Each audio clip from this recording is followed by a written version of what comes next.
I remember the exact sound more than the pain. It wasn't loud, just the flat crack of skin against skin, sharp enough to split the air in the hallway.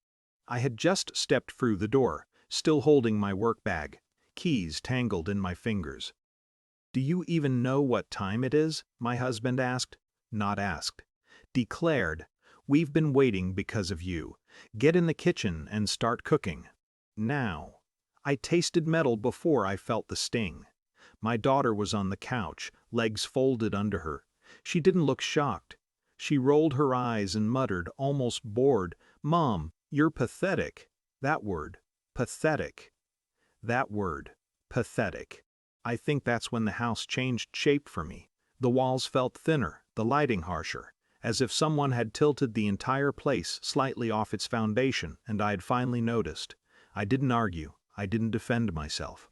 That's what surprised them first. Normally I would have explained traffic, deadlines, the client meeting that ran long. I would have apologized for something that wasn't wrong. I would have rushed to the stove to restore equilibrium. Instead, I stood still long enough to feel how tired I was. Not physically, structurally. I looked at my daughter. She had learned this tone from somewhere. Learned that contempt was safe. Learned that I would absorb it. That was my contribution. I walked past the kitchen. "Did you hear me?" My husband snapped. Yes, I had heard him.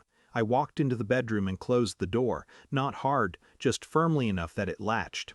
Inside the closet, behind a row of winter coats, was a folder. I had put it there 3 months ago.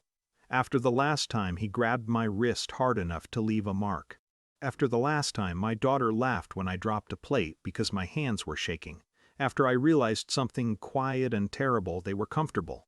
Comfortable with my humiliation. The folder wasn't dramatic. No secret revenge plot, just copies, statements, property documents, the deeds structured under my inheritance trust, the business registration for the consulting work I'd been building quietly on weekends, a separate account. Preparation isn't loud, it's patient. I took out my phone and sat on the edge of the bed. My hands were steady, which surprised me. When he knocked, it wasn't gentle. "What are you doing?" I didn't answer. I pressed call. My lawyer picked up on the second ring. We had already discussed timing. We had already discussed options. We had already discussed what constituted a pattern of coercive behavior. "Yes," I said calmly. "I'm ready to initiate the separation." The word separation carries weight when spoken out loud in your own bedroom. There was silence outside the door. Then the knob turned. Locked. He knocked again, slower this time. "What are you talking about?" I didn't raise my voice. I put the phone on speaker without meaning to, or maybe I did mean to.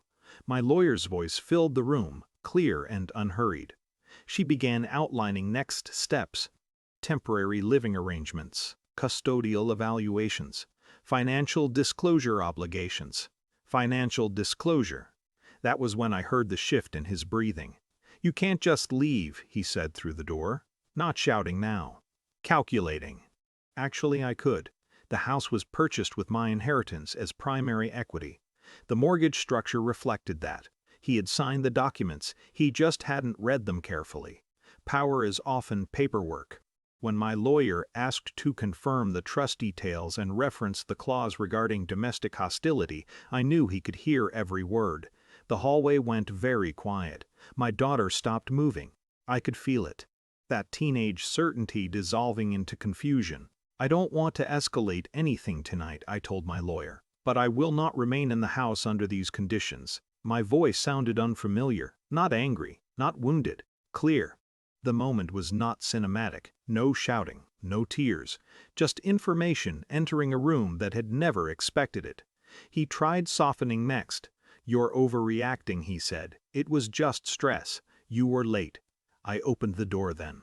His hand was still midair from knocking. My cheek was still warm. "It wasn't the time," I said quietly. "It was the pattern."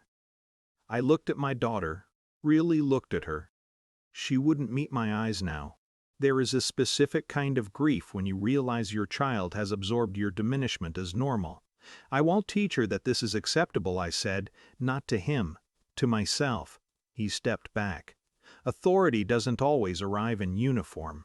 Sometimes it arrives as process, as enforceable boundaries, as someone on speakerphone explaining legal obligations in neutral language. That neutrality terrified him more than anger would have. I packed one suitcase, not frantically, just what I needed. He followed me into the hallway. "You're breaking this family over one argument." I zipped the bag. "This family was already broken," I said. "I was just holding it together." My daughter's voice was small now. "Mom, are you serious?" Yes, that was the only answer. Outside, the night air felt cooler than it should have. I loaded the suitcase into my car. The car registered in my name. He stood in the doorway, posture uncertain for the first time in years. "You'll regret this," he said. "Maybe. Freedom isn't guaranteed to feel triumphant. Sometimes it feels like standing in a parking lot at 10:47 p.m., aware that you've just detonated the only structure you've known for a decade." But here's what I didn't feel: pathetic. As I drove away, my phone buzzed with a follow-up email from my lawyer outlining tomorrow's filing steps. Concrete. Procedural.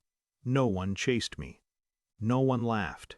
The house behind me was lit, but for the first time, it wasn't holding me inside it. I don't know what my daughter will make of this yet. I don't know whether she will resent me or understand later. I do know this: disrespect survives on repetition. I stopped repeating, and that was enough.